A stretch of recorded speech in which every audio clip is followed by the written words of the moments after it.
Oke, sekarang kita masuk pelajaran yang ke-13. Lihat kronologi pembahasan kita. Kita sampai pada pembahasan bukti-bukti kealahan Yesus. Dan sudah pada bukti yang ketiga bahwa kitab suci menunjukkan bahwa Yesus adalah Yahweh sendiri. Dan kita sudah melihat 3 bukti tentang itu, yaitu Yeremia 23 ayat 5 dan 6, lalu juga Sakaria 6 ayat 12 dan Maliaki 3 ayat 1, dan juga dari pelayanan Yohanes Pembaptis, di mana Yohanes Pembaptis mempersiapkan jalan bagi Yahweh berdasarkan ayat-ayat perjanjian lama. Tapi ternyata di dalam perjanjian baru Yesuslah yang dipersiapkan jalan bagi dia oleh Yohanes. Nah, sekarang kita tambah lagi beberapa argumentasi yang menunjukkan bahwa Yesus adalah Yahweh sendiri, yaitu ayat-ayat yang berbicara atau bernubuat tentang Yahweh itu digenapi dalam diri Yesus. Jadi di dalam perjanjian lama itu ada nubuatan dan itu berkaitan dengan Yahweh. Tapi ternyata di dalam perjanjian baru nubuatan-nubuatan itu diberikan kepada Yesus. Ya, sehingga dari situ kita menyimpulkan bahwa Yahweh ini, Yesus ini adalah Yahweh. Nah, ayat-ayat itu misalnya Mazmur 68 ayat yang ke-19. Mazmur 68 ayat 19. Bunyinya begini. Engkau di sini adalah Yahweh. Engkau telah naik ke tempat tinggi, telah membawa tawanan-tawanan. Engkau telah menerima persembahan-persembahan di antara manusia, bahkan dari pemberontak-pemberontak untuk diam di sana. Ya Tuhan Allah. Kata-kata ya Tuhan Allah ini, kata Tuhan itu kan Yahweh ya. Tapi di dalam terjemahan dunia baru, kata ya Tuhan Allah diterjemahkan Allah Yah. Cuma ya saja, karena memang di dalam bahasa Ibrani juga kadang-kadang ada singkatan seperti itu, ya.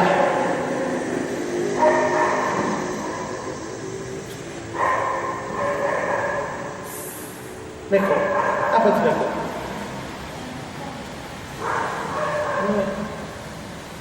Saya syuting begini untuk masukkan di internet, orang dengar pelajaran tadi.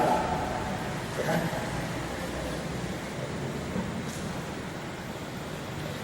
Nah, jadi engkau jelas adalah menunjuk kepada Tuhan Allah.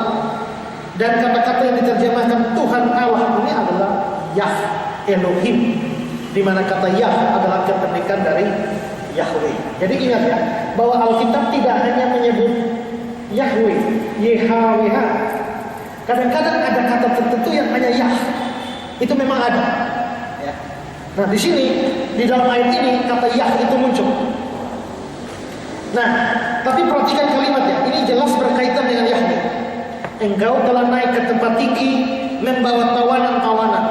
Engkau telah menerima persembahan-persembahan di antara manusia, dan seterusnya. Nah, itu jelas berkaitan dengan Yahweh. Tapi ayat ini diikutip di dalam perjanjian baru di Efesus pasal 4 ayat 8-9. Di sana dikatakan, itulah sebabnya kata Nas, tatkala ia naik ke tempat tinggi, dia membawa tawanan-tawanan, dia memberikan pemberian-pemberian kepada manusia. Ini jelas mengutip Mazmur. Bukankah ia telah naik, berarti dia juga telah turun ke bagian bumi yang paling bawah? Ini Paulus mengutip ayat Mazmur ini di Efesus, dan itu dalam konteks pembicaraan tentang Yesus. Jadi di sini ayatnya di Mazmur itu berkaitan dengan Yahweh. Paulus mengutip di Efesus, menerapkannya kepada Yesus. Jelas bahwa Efesus 4:8-9 ini mengutip Mazmur 68 ayat 19 dan menerapkannya kepada Yesus. Jadi jelas Yesus adalah Yah, Elohim itu yang dibicarakan di dalam Mazmur 68 ayat yang ke-19.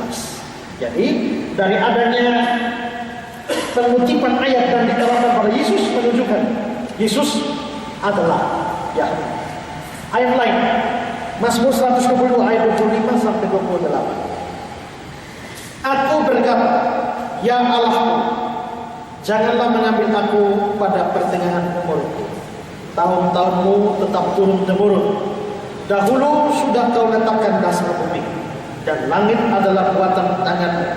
Semua itu akan binasa, tapi engkau tetap ada, dan semuanya akan menjadi usang seperti pakaian, seperti jubah engkau mengubah mereka, dan mereka berubah, tapi engkau tetap sama. Tahun-tahunmu tidak berkesudahan. Ini kata-kata yang diucapkan oleh si pemazmur kepada Allah atau kepada Yahweh. Itu muncul di dalam ayat 2, ayat 13 dan ayat 25 dari Mazmur ini. Perhatikan ya. Aku berkata, ya Allahku. Ini pemazmur ngomong kepada Allah, Yahweh. Aku berkata, ya Allahku. Ayat yang ke-26. Dahulu sudah kau letakkan dasar bumi. Kau letakkan, ini yang letakkan adalah Yahweh. Yahweh letakkan dasar bumi. Dan langit adalah buatan tanganmu, tangan Yahweh. Semua itu akan binasa, tapi engkau tetap ada. Yahweh tetap ada. Semua akan menjadi usang seperti pakaian, seperti jubah. Engkau akan mengubah mereka. Yahweh yang akan mengubah mereka. Tetapi ada ulangan. Tapi engkau tetap sama. Yahweh tetap sama. Tahun-tahunmu, tahun-tahun Yahweh tidak berkesudahan. Jadi ini omong Yahweh. Tapi ayat ini dikutip di dalam perjanjian baru oleh penulis surat Ibrani. Ibrani 1 ayat 8 hingga 12. Tetapi tentang anak, saya sudah bilang ini terjemahannya mestinya kepada anak. Jadi ini omong anak sekarang. Omong anak ini berarti omong Yesus. Tapi kepada anak dia berkata, tahtamu ya Allah tetap untuk seterusnya dan selamanya. Tongkat kerajaan adalah tongkat kebenaran. Engkau mencintai keadilan dan benci kefasikan. Sebab itu Allah Allahmu mengurapi engkau dengan minyak sebagai tanda kesukaan berlebih teman-teman sekutumu. Dan pada mulanya ya Tuhan, engkau telah meletakkan dasar bumi. Langit adalah buatan tanganmu. Semua itu akan binasa, tetapi engkau tetap ada. Semuanya akan menjadi usang seperti pakaian, seperti jubah akan engkau gulungkan mereka, seperti persalinan mereka akan diubah. Tetapi engkau tetap sama, tahun-tahunmu tidak berkesudahan. Nah, ayat yang di dalam Mazmur 102 yang untuk Yahweh dikutip di dalam surat Ibrani oleh penulis surat Ibrani, tapi terapkannya kepada Yesus. Nah, ini berarti bahwa Yesus sama dengan Yahweh. Ya, Yesus sama dengan Yahweh. Perhatikan keterangan dari Albert Barnes. Dalam Mazmur itu tidak ada keraguan bahwa Yehova lah yang dimaksudkan. Karena nama Yehova digunakan dalam ayat 2, ayat 13. Dan karena ia disebut sebagai sang pencipta segala sesuatu dan sebagai tidak berubah. Tidak seorang pun membaca Mazmur ini bisa meragukan bahwa itu menunjuk kepada Allah. Dan jika sang rasul bermaksud menerapkannya kepada Tuhan Yesus, itu membuktikan secara paling meyakinkan bahwa ia adalah ilah atau Allah. Jadi Yesus pasti adalah Allah. Kalau dia bukan Allah, bagaimana mengutip Mazmur yang untuk Allah Yahweh diterapkan kepada dia? Berarti dia harus adalah Allah. Itu ayat kedua membuktikan nubuat-nubuat tentang Yahweh digenapi di dalam Yesus. Sekarang yang ketiga, Yesaya 6 ayat 1 sampai 10. Dalam tahun matinya Raja Uzia, aku melihat Tuhan. Alkitab Saksi Yehova menerjemahkan Yehuwa duduk di atas tahta yang tinggi dan menjulang, dan ujung jubahnya memenuhi bait suci. Waktu kita baca-baca ayat ini, ingat-ingat ya kata-katanya, supaya nanti waktu lihat kutipannya dalam perjanjian baru kita tahu itu sama. Ya. Ayat 2, para serafim berdiri di sebelah atasnya Masing-masing mempunyai 6 sayap. 2 sayap dipakai memenuhi muka mereka, 2 sayap dipakai menutupi kaki mereka, 2 sayap dipakai untuk melayang-layang. Serafim ini malaikat. Malaikat itu ada jenis-jenis. Ini salah satu jenisnya adalah serafim, punya 6 sayap. Dan mereka berseru seorang kepada seorang, katanya, Kudus, kudus, kuduslah Yahweh semesta alam, seluruh bumi penuh kemuliaannya. Jadi ini ngomong Yahweh. Maka bergoyanglah alas ambang pintu disebabkan suara orang yang berseru itu, dan rumah itu pun penuhlah dengan asap. Lalu kataku, celakalah aku binasa, sebab aku ini seorang yang najis bibir. Ini kata Nabi Yesaya. Dan aku tinggal di tengah-tengah bangsa yang najis bibir, namun mataku telah melihat sang raja, yakni Yahweh semesta alam. Jadi lagi-lagi ini omong Yahweh. Tetapi seorang daripada serafim itu terbang mendapatkan aku. Di tangannya ada bara yang diambilnya dengan semit dari atas mesbah. Dia menyentuhkannya kepada mulutku serta berkata, lihat, ini telah menyentuh bibirmu, maka kesalahanmu telah dihapus dan dosamu diampuni. Lalu aku mendengar suara Tuhan. Terjemahan Dunia Baru menerjemahkan Yehuwa. Berkata, siapakah yang akan kuutus? Siapakah yang mau pergi untuk aku? Maka sahutku, inilah aku, utuslah aku. Kemudian firman-Nya, pergilah dan katakanlah kepada bangsa ini, dengarlah sungguh-sungguh, tapi mengerti jangan. Lihatlah sungguh-sungguh, tapi menanggap jangan. Buatlah hati bangsa ini keras, dan buatlah telinganya berat mendengar. Buatlah matanya mereka tertutup, supaya jangan mereka melihat dengan matanya, dan mendengar dengan telinganya, dan mengerti dengan hatinya, lalu berbalik dan menjadi sembuh. Nah, jadi dari cerita ayat yang panjang ini, jelas Yesaya melihat Yahweh sendiri. Dan Yahweh lalu mengucapkan ayat-ayat di dalam ayat 10. Yahweh yang ngomong, buatlah hati bangsa ini keras, dan seterusnya. Nah sekarang, mari bandingkan dengan Yohanes 12. Dan meskipun Yesus mengadakan begitu banyak mujizat, berarti ngomong Yesus ini, di depan mata mereka, namun mereka tidak percaya kepadanya, tidak percaya kepada Yesus. Supaya genaplah firman yang disampaikan Nabi Yesaya, Tuhan, siapakah yang percaya pada pemberitaan kami, dan kepada siapakah tangan kekuasaan Tuhan dinyatakan? Karena itu mereka tidak dapat percaya, sebab Yesaya telah berkata, Ia telah membutakan mata dan mendegilkan hati mereka, supaya mereka jangan melihat dengan mata, menanggap dengan hati, lalu berbalik sehingga aku menyembuhkan mereka. Hal itu dikatakan oleh Yesaya karena dia telah melihat kemuliaannya. Kemuliaan siapa? Yesus. Dan telah berkata-kata tentang dia, tentang Yesus. Nah, lalu ayat 42. Namun banyak juga di antara pemimpin percaya kepadanya, tetapi kalau orang-orang Farisi mereka tidak mengakuinya dan terus terang dan seterusnya. Jadi saudara, di kitab Yesaya ini jelas-jelas Yahweh yang ngomong dengan Yesaya. Dikutip di dalam kitab Yohanes, Injil Yohanes.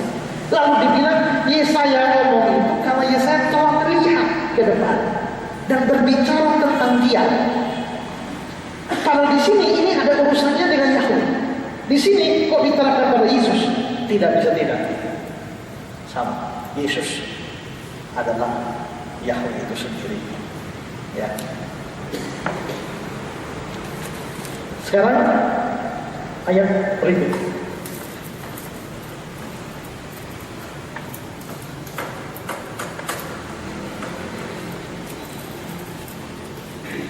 Ini penting diperhatikan karena kebanyakan orang Kristen maupun saksi Yehova itu menganggap yang Yahweh itu cuma Bapa. Yesus bukan Yahweh, Roh Kudus bukan Yahweh. Yang Yahweh itu cuma Bapa. Tapi di sini kita mempelajari ayat-ayat yang menunjukkan bahwa Yesus juga adalah Yahweh. Sekarang Yesaya 8 ayat 4. Apa yang mereka takuti, janganlah kamu takuti, dan janganlah gentar melihatnya. Tetapi Yahweh semesta alam, dialah yang harus kamu akui sebagai yang kudus. kepadanya harus kamu takut dan terhadap dialah harus kamu gentar. Perhatikan, tetapi Yahweh semesta alam, dialah yang harus kamu akui sebagai yang kudus. Tidak boleh lain, harus akui Yahweh sebagai yang kudus. Nah, bagian yang bergaris bawah diterjemahkan secara agak berbeda oleh King James. King James mengatakan, kuduskanlah Tuhan semesta alam sendiri. Tapi di dalam Alkitab Bahasa Indonesia,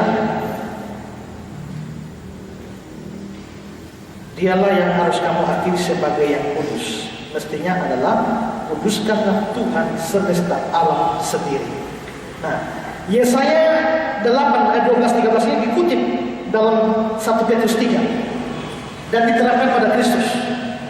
Lihat ya, 1 Petrus 3 14b sampai 15a. Janganlah kamu takuti apa yang mereka takuti, dan janganlah gentar. Sama dengan ayat 12b di atas. Apa yang mereka takuti, jangan kamu takuti dan jangan gentar. Sama. Lalu ayat 15. Tetapi kuduskanlah Kristus dalam hatimu sebagai Tuhan. Di atas. Tapi Yahweh semesta alam, dialah yang harus kamu akui sebagai yang kudus. Itu untuk Yahweh. Tapi di sini Petrus terapkan untuk Yesus. Berarti Yesus itu Yahweh.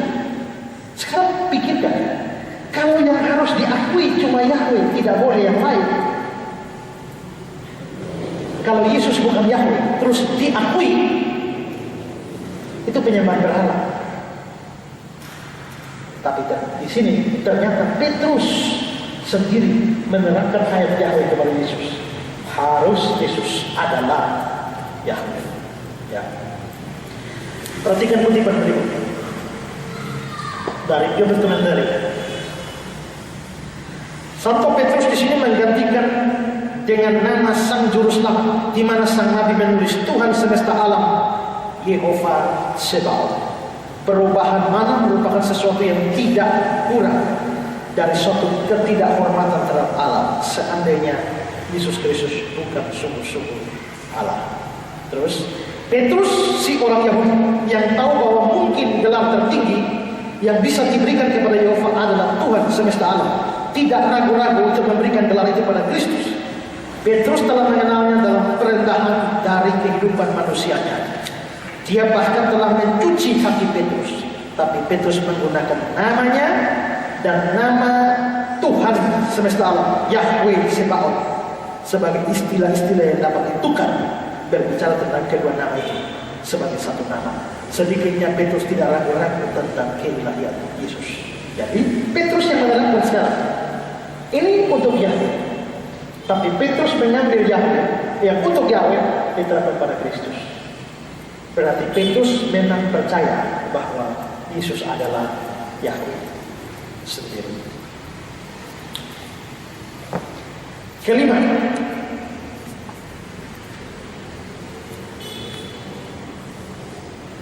dan barang siapa yang berseru kepada nama Yahweh akan diselamatkan.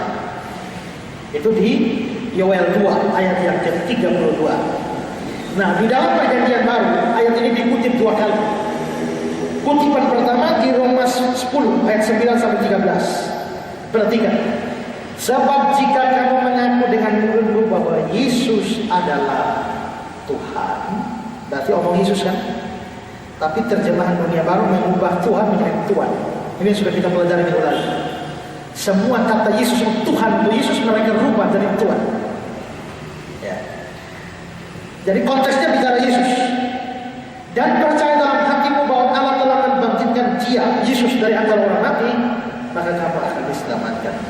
Karena dengan hati orang percaya dan dibenarkan, dan dengan mulut orang mengaku dan diselamatkan. Karena kitab suci berkata, barang siapa percaya kepada Dia tidak akan dipermalukan. Sebab tidak ada perbedaan antara orang Yahudi dan orang Yunani, karena Allah yang satu itu adalah Tuhan dari semua orang, kaya bagi semua orang yang berseru kepadanya. Sebab barang siapa berseru kepada nama Tuhan akan diselamatkan. Di sini terjemahan dunia baru menyebutnya Yehuwa, padahal konteksnya Yesus. Ya. Jadi ini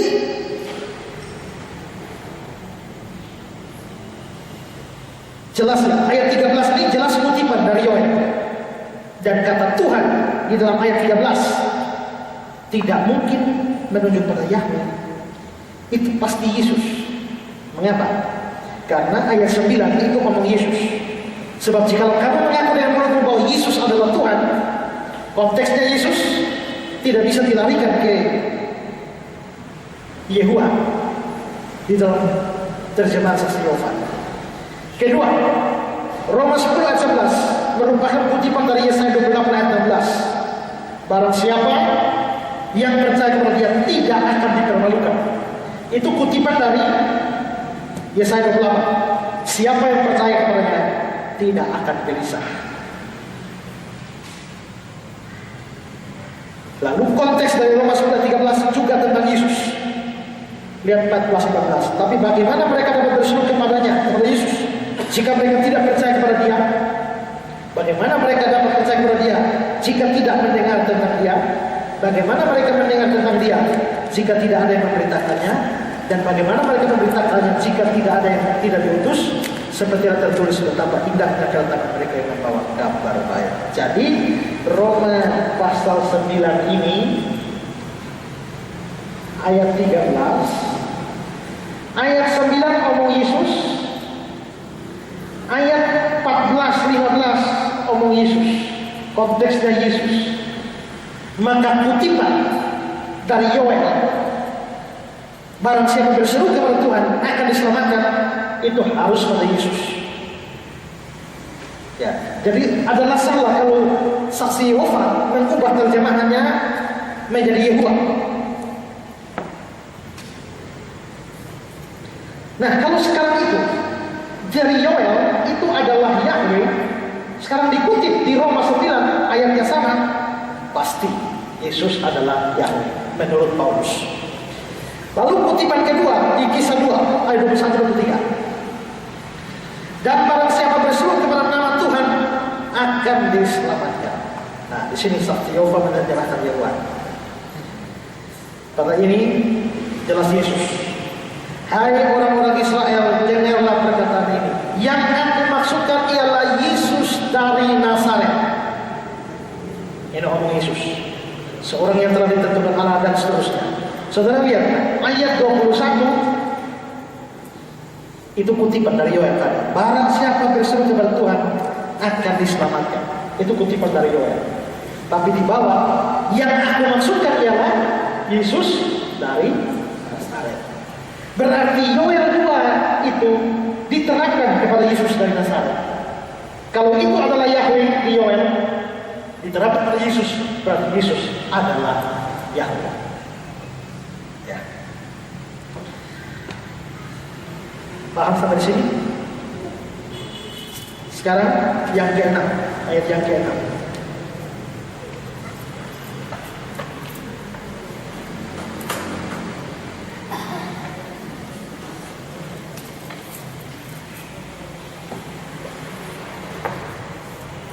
Sakaria 12 ayat 1 ayat 10. Ucapan ilahi, firman Tuhan tentang Israel.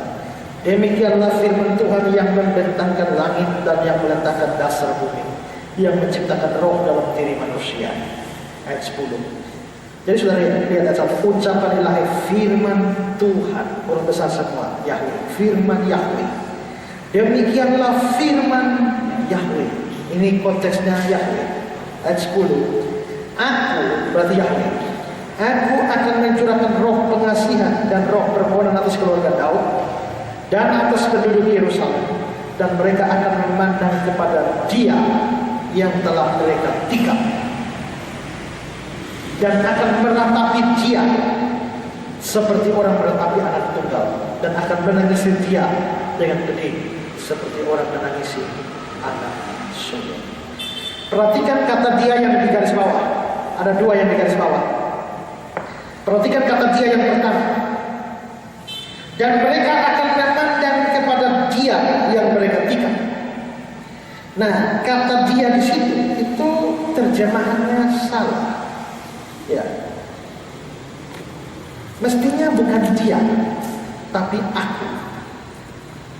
Ya, coba lihat terjemahan King James. di sebelah menggunakan kata me, him, alasfi, alasfi salah menerjemahkan dia seperti Alkitab Indonesia. New World Translation menerjemahkan Alkitab Sastiofa bahasa Inggris, the one. Jadi Alkitab Sastiofa menerjemahkan mereka pasti akan memandang kepada orang yang mereka ikat. Kata Ibraninya adalah Eli, yang artinya kepadaku. Jadi mestinya ayat itu bunyinya, dan mereka akan memandang bukan kepada dia, mereka akan memandang kepadaku yang mereka tikam. Sekarang yang ngomong siapa? Yahweh. Yahweh yang ngomong. Mereka akan memandang kepadaku yang mereka tikam. Nah ini kapan Yahweh tikam? Nah tapi perlu diketahui dulu, kenapa kalau memang terjemahannya aku dari bahasa Ibrani, kenapa di situ boleh diterjemahkan dia menjadi orang ketiga? Kita lihat keterangan dalam Google komentar. Aku atau ku telah diubah dalam sebagian manuskrip menjadi dia. Dari rupanya ada pengubahan manuskrip menjadi dia. Tapi ini merupakan satu kesalahan atau penampilan yang menipu yang diterima dalam teks untuk tujuan perdebatan atau untuk menyingkirkan gambaran yang dianggap tidak sesuai dari Yehova yang dibunuh oleh orang-orang jahat. Jadi kan begini ya, kalimatnya ini yang ngomong Yahweh. Mereka akan memandang kepadaku yang mereka tikam. Orang-orang itu pikir, masa Yahweh mau ditikam? Ya, nah, mungkin ini zaman sebelum Yesus, kan Yesus belum datang. Lah, mereka akan memandang kepadaku yang mereka tikam. Orang pikir-pikir siapa yang bisa tikam Yahweh? Ah, mereka pikirnya rasanya tidak cocok ya. Maka akhirnya mereka rubah menjadi dia. Nah ini seperti itu. Mestinya tidak boleh dirubah ya. Kenapa? Ini kan nubuat yang akan dipenuhi, tapi nubuatnya belum terpenuhi. Mereka sudah pikir ini tidak masuk akal, lalu dirubah. Ya itu kurang sabar. Makanya minggu lalu ada yang tanya ya, kenapa bukti-bukti sudah jelas orang Yahudi tidak percaya? Ya karena mereka cuma punya perjanjian lama, tidak punya perjanjian baru. Nah, kenapa kok Alkitab bahasa Indonesia kok mengatakan dia? Karena mengambil dari manuskrip yang sudah diubah tadi, manuskrip yang salah itu. Maka muncul kata dia di sini dengan alasfi. Tapi yang lain, King James dan juga Alkitab yang lain yang menerjemahkan aku itu dari manuskrip yang benar. Ya. Albert Barnes mengatakan perubahan itu dilakukan oleh orang-orang Yahudi pada abad 9. Mereka mengubah tumi kepadaku menjadi tuhid kepadanya. Sekarang kalau kata dia yang pertama sebetulnya adalah aku, maka kata aku jelas menunjuk pada Yahweh. Jadi mereka akan memandang dia aku, kata Yahweh, yang mereka tikam. Berarti ada nubuatan bahwa Yahweh ditikam.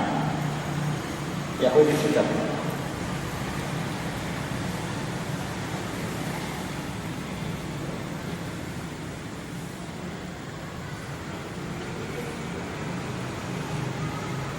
Ditikam pakai apa? Bagaimana? Sakaria 12 ayat 10 menunjukkan bahwa dengan dosa-dosanya Yehuda telah menikam Yahweh. Sekarang bandingkan dengan Yohanes 19 ayat 37. Dan ada pula nas yang mengatakan mereka akan memandang kepada dia yang mereka tikam. Ini dikutip oleh Yohanes. Yohanes 19 ayat 37. Dan Yohanes sedang membicarakan Yesus. Dia mengutip ayat ini, mereka memandang kepada dia yang mereka tikam. Sebetulnya Yohanes 19 ayat 37 tidak ada kata dia. Hurufiahnya adalah mereka akan memandang kepada yang mereka tikam. Kata Yunani yang diterjemahkan hum adalah hon, suatu kata ganti penghubung yang berjenis kelamin laki-laki. Dan karena itu King James, RV dan New American Standard Bible menerjemahkan him karena kata ganti itu. Tapi aslinya dalam Yunani hanya mereka akan memandang kepada yang mereka tikam. Nah, Yohanes 11 ayat 37 jelas mengutip dari Sakaria. Kalau Sakaria itu Yahweh yang ngomong bahwa aku ditikam, mereka memandang aku yang ditikam. Sekarang diterapkan oleh Yohanes kepada Yesus bahwa Yesus juga yang mereka tikam, maka Yesus adalah Yahweh. Ya. Bisa paham? Yuk komentar. Si pembicara adalah Yehova di dalam Sakaria. Kita boleh mengatakan secara umum bahwa anak kalimat itu menunjukkan bahwa bangsa itu yang telah menyedihkan dan menyakiti hati Allah oleh dosa-dosa dan rasa tidak tahu berterima kasih mereka. Tapi ada penggenapan rufiah dari penikaman itu, yaitu pembunuhan pada waktu orang-orang Yahudi menyalibkan Mesias. Ia yang adalah Allah dan manusia. Pada waktu mereka salibkan Mesias, Sakaria tergenap. Itu nubuat bahwa Yahweh ditikam. John Calvin, apakah Allah Bapa ditikam? Tidak mungkin, karena dia tidak mengenakan daging, dalam mana dia bisa menderita. Tapi ini dilakukan oleh anak satu-satunya yang diperanakan. Lalu mengapa Bapa berkata mereka akan memandang kepadaku? Jawaban yang diberikan adalah karena kesatuan hakikat. Ya, jadi jelas bahwa nubuatan Sakaria tergenap di dalam Yesus. Di sini Yahweh tertikam kalau diterapkan pada Yesus, dan Yesus mesti Yahweh.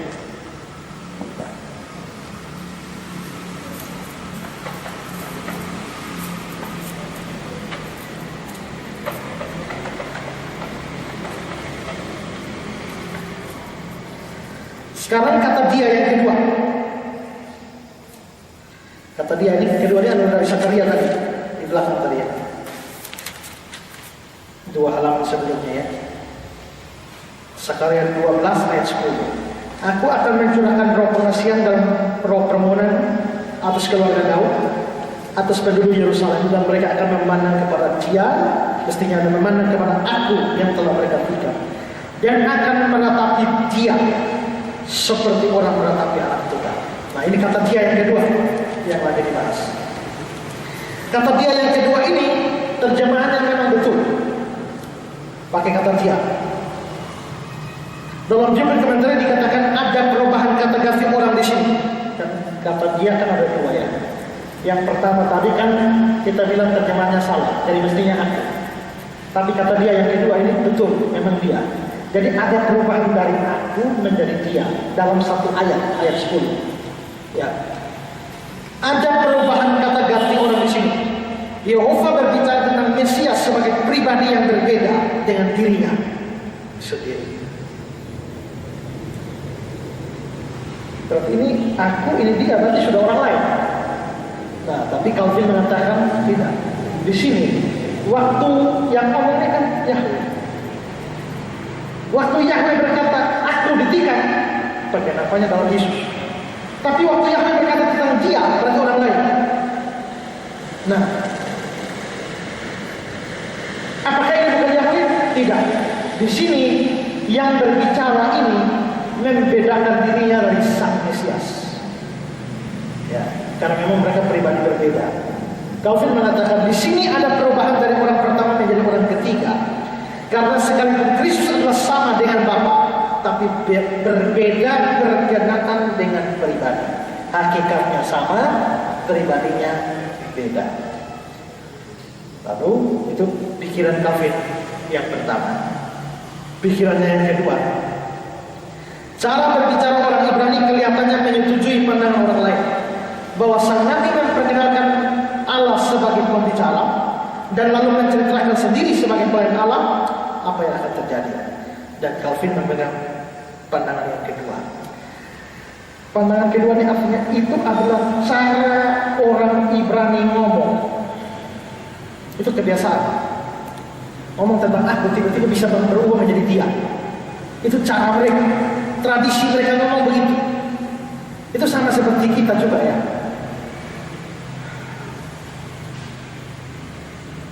Pak Lurah datang terlambat di acara pernikahan gitu. Maafkan kami saudara-saudara karena mobil kami rusak. Padahal dia datang sendiri. Mestinya dia ngomong maafkan aku, tapi dia maafkan kami. Mau disalahkan? Kalau dari sisi tata bahasa salah. Karena bagaimana dia ngomong sendiri tapi dia pakai bentuk jamak. Tapi dari cara berbicara ya memang kita punya tradisi begitu kok. Nah, di sini waktu pertama ngomong si A ngomong bilang aku, setelah itu dia bilang dia, mengubah aku menjadi dia. Orang pertama tunggal berubah menjadi orang tiga tunggal. Kok bisa berubah? Itu gaya ngomong mereka gitu. Misalnya saya bisa ngomong, saudara-saudara, datanglah ke rumahku. Kalau saudara datang ke rumahku, dia akan memberi kamu makan. Maksudnya dia itu adalah saya sendiri, ya kan? Maksudnya begitu. Tapi itulah cara mereka berbicara itu begitu, orang Ibrani. Bisa mengubah dari orang pertama tunggal ke orang ketiga tunggal.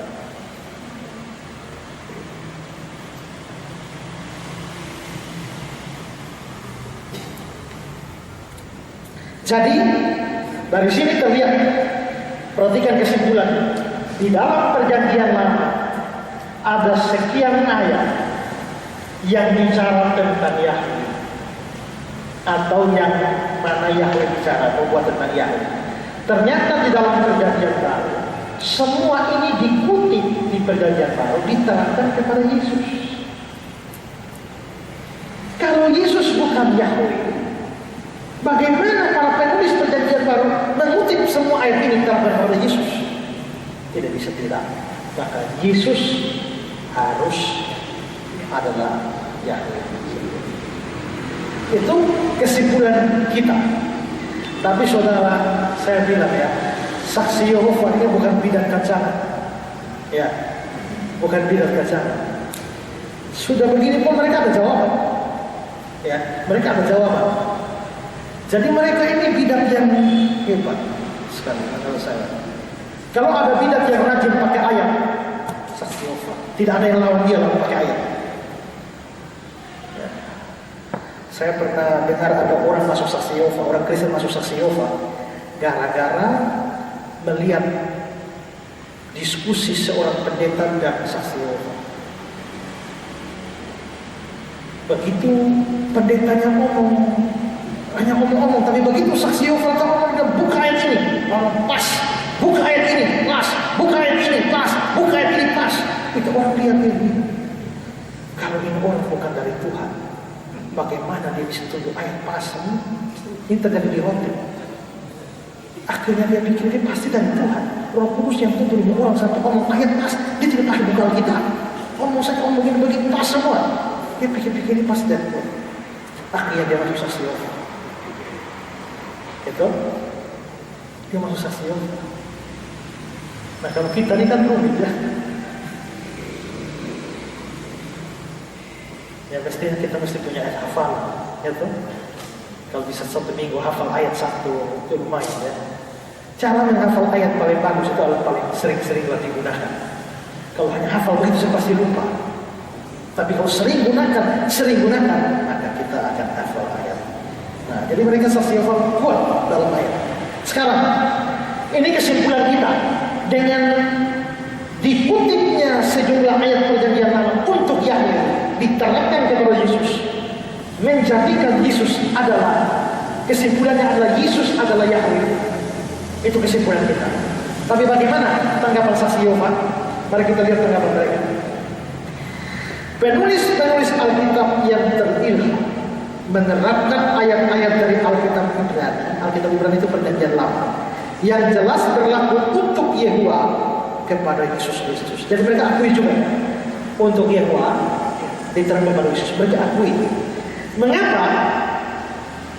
Mengapa Yesaya 40 ayat 3 dikutip dalam Yohanes 1 ayat 23, dan diterapkan pada apa yang dikerjakan Yohanes Pembaptis dalam menyiapkan jalan bagi Yesus Kristus. Sedangkan Yesaya 40 ayat 3 jelas membahas tentang persiapan jalan di hadapan Yehova. Ini mereka ingat yang pelajaran minggu lalu. Kan di dalam perjanjian lama Yohanes persiapkan jalan untuk Yehova. Tapi di perjanjian baru dibilang Yohanes persiapkan jalan untuk Yesus. Kenapa dikutip? Ini Yahweh, ini jadi Yesus. Jawaban mereka apa? Karena Yesus mewakili Bapaknya. Ia datang dalam nama Bapaknya dan mempunyai jaminan bahwa Bapaknya selalu menyertai dia karena dia melakukan hal-hal yang menyenangkan Bapa. Ya. Jadi kenapa ayat untuk Yahweh diterapkan pada Yesus? Karena Yesus mewakili Bapaknya. Ya, dia disertai oleh Bapaknya. Dia melakukan kehendak Bapaknya. Makanya biarpun di sini untuk Yahweh diterapkan kepada Yesus. Nah, itu jawaban mereka. Mengapa Mazmur 102 ayat 25-27 dikutip dalam Ibrani 1 ayat 10 sampai 12? Itu yang tadi bilang, engkau yang meletakkan dasar bumi dan seterusnya. Itu kan untuk Yahweh. Kenapa diterapkan pada Kristus dalam Ibrani? Sedangkan Mazmur mengatakan itu ditujukan kepada Allah karena melalui anak Allah menghasilkan karya-karya ciptaannya yang digambarkan oleh penulis Mazmur. Lihat Kolose 1 ayat 15-16, Amsal 8, 22, 27 sampai 30. Jadi mengapa dikutip yang dikutip pada Yesus? Ya karena Yahweh melakukan melalui Yesus. Ya. Nah, yang paling penting jawaban mereka ini yang digaris bawah. Perlu diperhatikan bahwa dalam Ibrani 1 ayat 5b ada satu kutipan dari 2 Samuel 7:14. Dan diterapkan pada anak Allah. Meskipun ayat itu mula-mula diterapkan pada Salomo, penerapan berikutnya kepada Yesus Kristus tidak berarti Salomo sama dengan Yesus. Yesus lebih daripada Salomo dan melaksanakan pekerjaan yang digambarkan oleh Salomo. Itu argumentasi mereka. Tapi ada lagi argumentasi mereka jauh lebih bagus yang di bawah itu.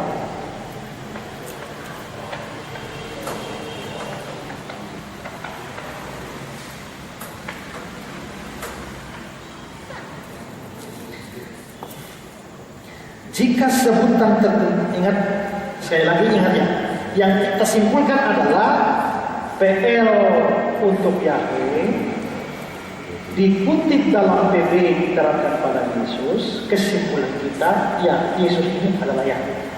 Nah sekarang bagaimana mereka jawab ini? Jika sebutan tertentu atau ungkapan yang bersifat menggambarkan ditemukan di lebih dari satu tempat dalam Alkitab. Nah, di lebih dari satu tempat artinya di sini juga, di sini juga.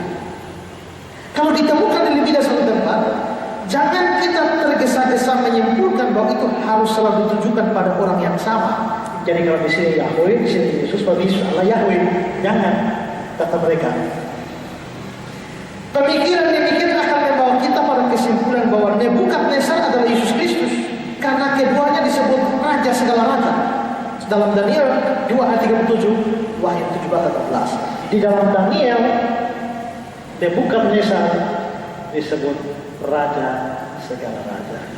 Di Wahyu 17 ayat 4, Yesus raja segala raja.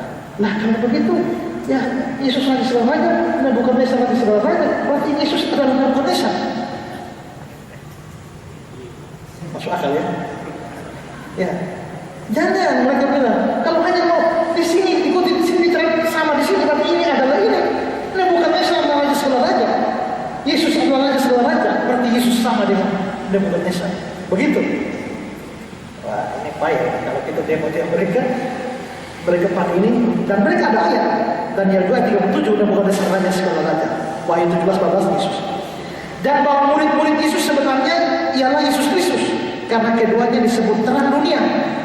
Sekarang Yesus berkata, akulah terang dunia. Kita, kamulah terang dunia. Nah ini terang dunia, ini terang dua, sama. Ini untuk Yesus, ini untuk kita. Berarti kita sama dengan Yesus. Begitu. Kan sama terang dunia. Kita harus selalu mempertimbangkan ikatan kalimat dan kejadian-kejadian lain karena kita di mana ungkapan yang sama muncul. Jadi bahwa di sini untuk Yahweh, di sini untuk Yesus adalah salah menyimpulkan bahwa Yesus adalah Yahweh. Kalau model berpikir begini, berarti kita sama dengan Yesus. Kita adalah Yesus. Sama seperti BDI. Ya, berarti Yesus adalah Nebukadnezar.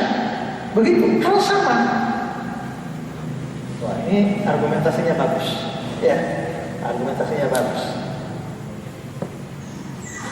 Ini mungkin kalau kita lihat bagaimana mereka kalau ini kita bisa kelemahan, ya. Kalau kita tidak pelajari ini kita bisa kelemahan. Ya. Nah sekarang kita tanggapan. Di sini terlihat bulatnya saksi Yehova. Di bulat itu apa ya? Apa yang bulat itu? Apa menerjemahkannya? Disinilah batu hitamnya saksi Yehova. Nah, itu kira-kira diterjemahkan begitu. Mengapa? Karena di Yesaya 9 ayat 5 gelar ilahi Allah yang perkasa, Yesus disebut Allah yang perkasa. Mereka tidak mau percaya Yesus adalah, mereka menuntut harusnya adalah El Shaddai, Allah yang Maha Kuasa. Jadi di Yesaya 9 ayat 5 Yesus itu adalah Allah yang perkasa. Mereka bilang berarti Yesus bukan Allah. Karena apa? Bukan Allah, karena Bapa itu adalah Allah yang Maha Kuasa. Yesus cuma Allah yang perkasa. Karena Yesus tidak disebut Allah yang Maha Kuasa, berarti Yesus bukan Allah sesungguhnya. Nah, tapi sekarang di sini mereka menuntut. Di sini mereka menuntut harus sama dong. Kalau memang Yesus benar-benar Allah, dia mesti Maha Kuasa. Tapi di sini cuma Allah yang perkasa, tak sama. Berarti di dalam kasus Yesaya 9 ayat 5 mereka menuntut harus sama. Tapi sekarang begitu ada ayat yang sama, mereka bilang yang sama tidak berarti adalah. Nah ini bulatnya di situ. Tapi bagaimanapun juga argumentasi mereka di sini ada logikanya dan mungkin bisa dibenarkan dalam hal-hal lain, tapi tidak di sini. Ya.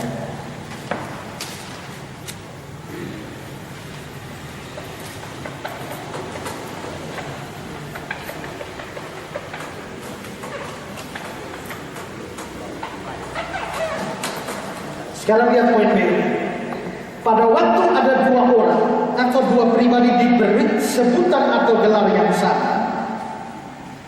Contoh, Nebukadnezar raja segala raja, Yesus juga raja segala raja.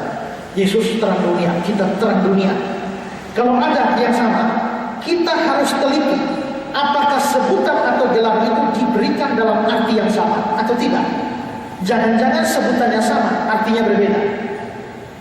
Kalau suatu gelar atau sebutan atau ungkapan diterapkan kepada dua orang dalam arti berbeda, maka pasti akan ada hal-hal yang menunjukkan bahwa gelar atau sebutan atau ungkapan itu memang digunakan dalam arti yang berbeda. Jadi memang bisa sama, bisa beda. Kalau memang beda, mesti diteliti. Sekarang ya, ini Nebukadnezar, raja segala raja.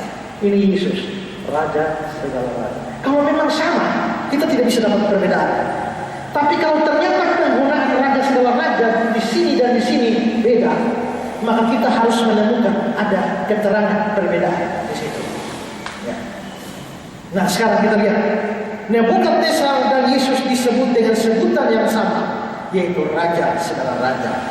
Tapi jelas bahwa sebutan ini tidak digunakan dalam arti yang sama. Karena Nebukadnezar raja dunia, sedangkan Kristus raja secara rohani.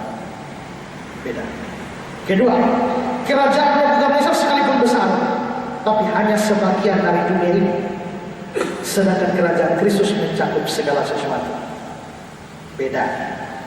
Tiga, kerajaan Nebukadnezar akhirnya hancur, Babel hancur. Tapi kerajaan Kristus kekal selama-lamanya. Beda lagi. Empat, pada waktu gelar itu diberikan kepada Allah atau Yesus, lalu disertai dengan gelar Tuhan di atas segala Tuhan. Jadi, kalau Nebukadnezar raja Kalau Yesus Raja segala raja, koma Tuhan segala Tuhan ditambahkan. Berarti ada beda. Ya. Jadi di sini kita bisa lihat bahwa ada perbedaan antara sebutan Raja segala raja untuk Nebukadnezar dan sebutan yang sama untuk Yesus. International Standard Bible Encyclopedia. Gelar Raja segala raja lebih menunjukkan otoritas mutlak daripada keilahian sendiri. Jadi maksudnya raja itu kan hanya sekedar punya kuasa, tapi belum tentu Allah, belum tentu Tuhan. Makanya Nebukadnezar karena punya kuasa besar disebut raja segala raja, tapi dia bukan Tuhan. Nah, tapi Yesus punya kuasa besar sama dengan Nebukadnezar, tapi dia juga Tuhan. Karena itu, Tuhan segala Tuhan. Ya. Jadi pada waktu gelar diberikan kepada Allah atau Yesus, disertai gelar Tuhan segala Tuhan. Gelar Raja segala raja lebih menunjukkan otoritas mutlak daripada keilahian Kristus sendiri. Digunakan antara Allah dan Kristus dalam PB, selalu dengan Tuhan segala Tuhan. Penggunaannya merupakan suatu tanggapan baik oleh orang-orang Yahudi dan orang-orang Kristen terhadap praktek pendewaan penguasa-penguasa politik dunia. Maksudnya begini, karena para penguasa politik pada waktu itu sudah sering disebut raja segala raja, maka untuk Yesus diterapkan raja segala raja plus Tuhan segala Tuhan untuk mengatasinya. Ini penting sekali ya. Raja segala raja ini istilah untuk raja kafir. Tapi istilah atau sebutan kafir dikutip dari sana, diterapkan kepada Yesus. Menjadi raja segala raja plus Tuhan segala Tuhan. Tapi asal muasal kata-kata raja segala raja ini dari penggunaan kafir. Meskipun begitu, di sini para orang Kristen mula-mula telah meredefinisi terminologi-terminologi. Istilah-istilah kafir diambil, dibuang kekafirannya, diberi makna baru, lalu diterapkan kepada Kristen. Ini penting sekali. Banyak orang tidak paham ini sehingga mereka menolak satu istilah hanya karena latar belakang istilahnya kafir. Misalnya,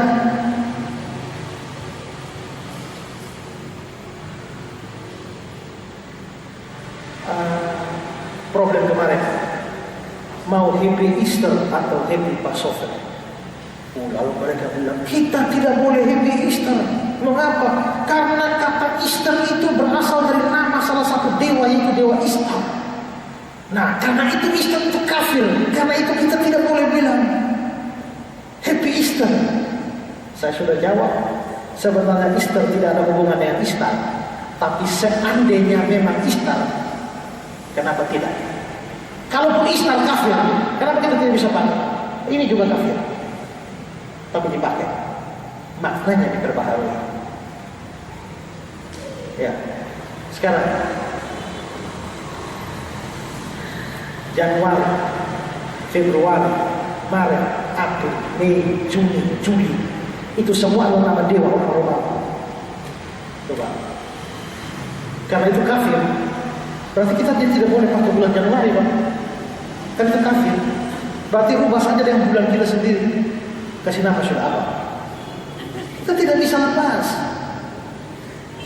Saya baca salah satu buku ya, tapi saya belum hafal. Tapi saya sudah pandainya. Misalnya butuh data itu saya tahu di buku saya halaman berapa. Halamannya saya tidak hafal, tapi saya tahu buku ini. Tinggal cari dapat. Di dalam buku itu dijelaskan asal muasal Januari itu dari mana. Orang kenapa sampai bulannya jadi 12. Sebenarnya nama waktu terjadi musim ini mereka ingat orang Romawi. Ini misalnya musim dingin. Musim salju misalnya, mereka punya dewa salju. Karena dewa salju namanya apa? Misalnya Januari, maka mereka nama ini Januari.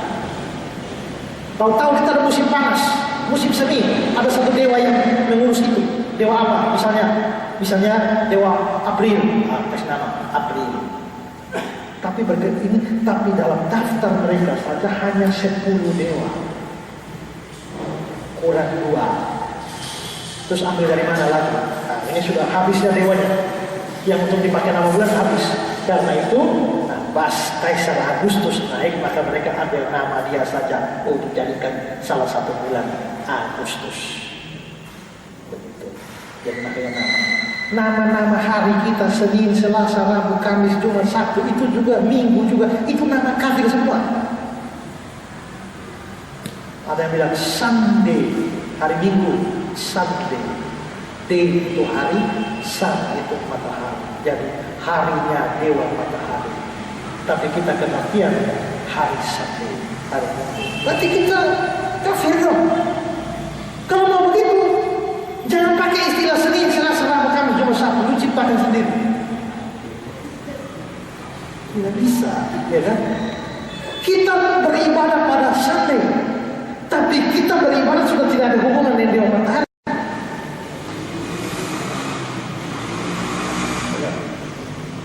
Karena itu maka adalah salah kalau orang mempersoalkan latar belakang kafir lalu tidak boleh dipakai. Di sini di Alkitab ini jelas ini banyak sekali orang kafir pakai, tapi dipakai.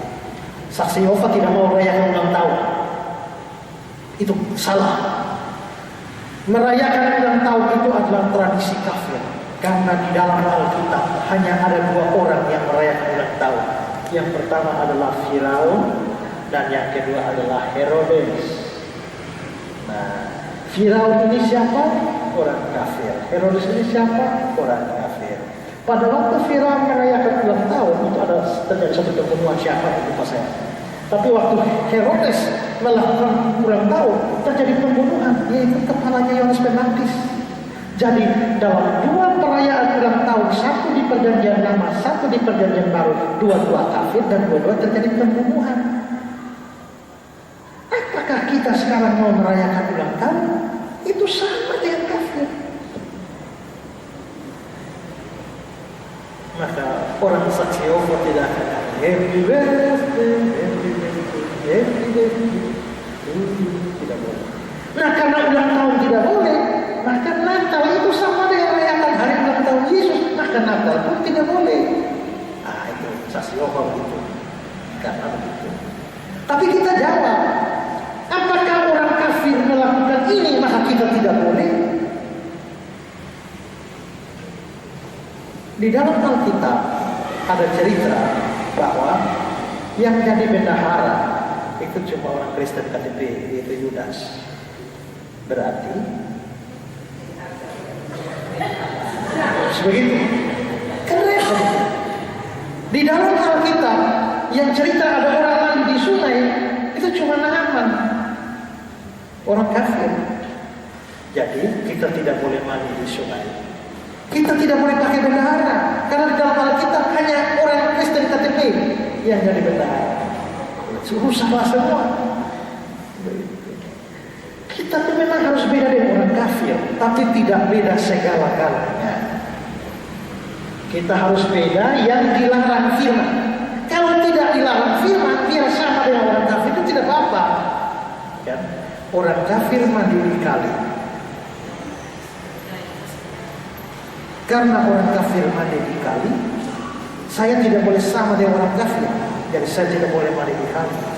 Pertanyaannya, mandi di kali itu dosa atau tidak? Kalau tidak dosa, tidak apa-apa sama dengan orang kafir. Orang kafir makan nasi. Karena saya mesti beda dengan orang kafir, maka saya tidak boleh makan nasi dan makan batu. Sama dengan orang kafir tidak apa-apa kalau tidak dilarang oleh kita. Yang dilarang oleh kita kalau kita tidak boleh sama dengan orang kafir dalam hal yang dilarang oleh kita. Orang kafir pakai baju. Kalau saya harus beda dengan orang kafir, saya tidak boleh pakai baju. Nah, itu kan kacau, ya.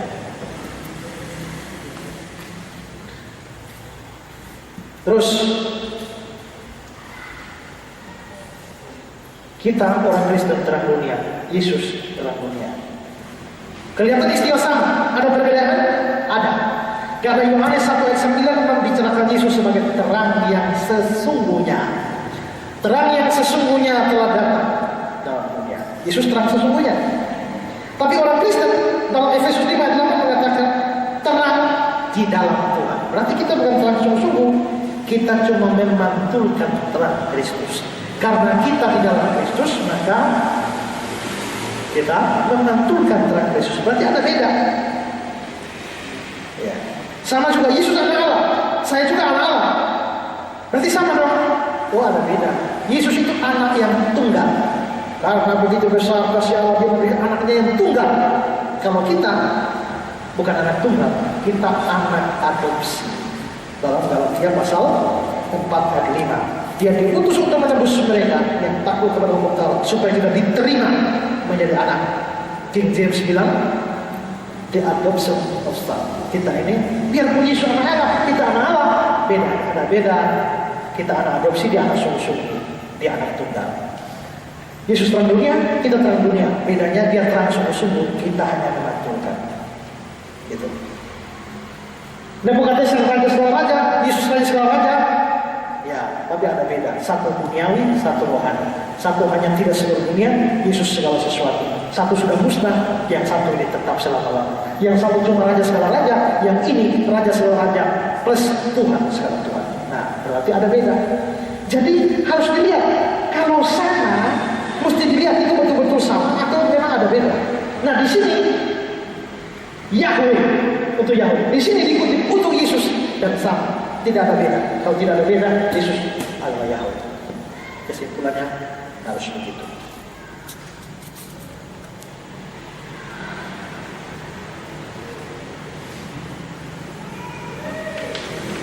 C. Sekedar adanya sebutan atau gelar yang sama digunakan dalam dua orang atau dua pribadi tidak bisa disalahkan dengan fakta bahwa nama Allah Yahweh ternyata diberikan pada Yesus. Kenapa? Karena Yahweh bukan sekedar satu gelar atau sebutan, tapi betul-betul the proper name, nama Allah. Dan itu tidak bisa diberikan di makhluk yang lain. Saya sudah kasih ayat-ayatnya waktu bahas Benihim. Saya sudah kasih ayat-ayatnya. Nama Yahweh hanya untuk Yahweh, tidak bisa dikasih yang lain. Kedua, begitu banyak nubuatan tentang Yahweh telah digenapi dalam diri Yesus.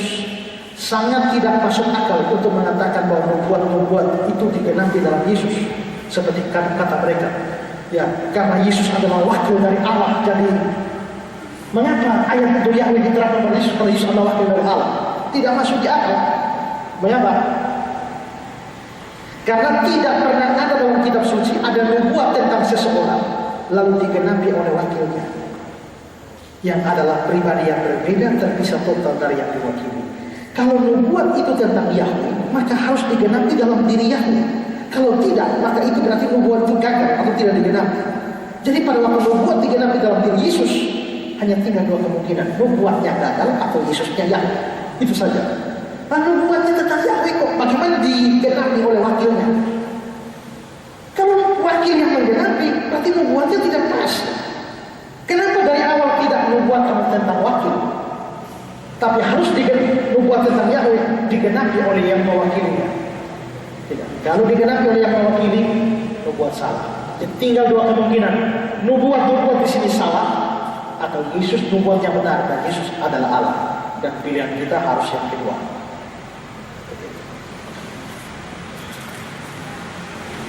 Poin D tentang Salomo, belajar sendiri. Waktu kita sudah habis. Ya.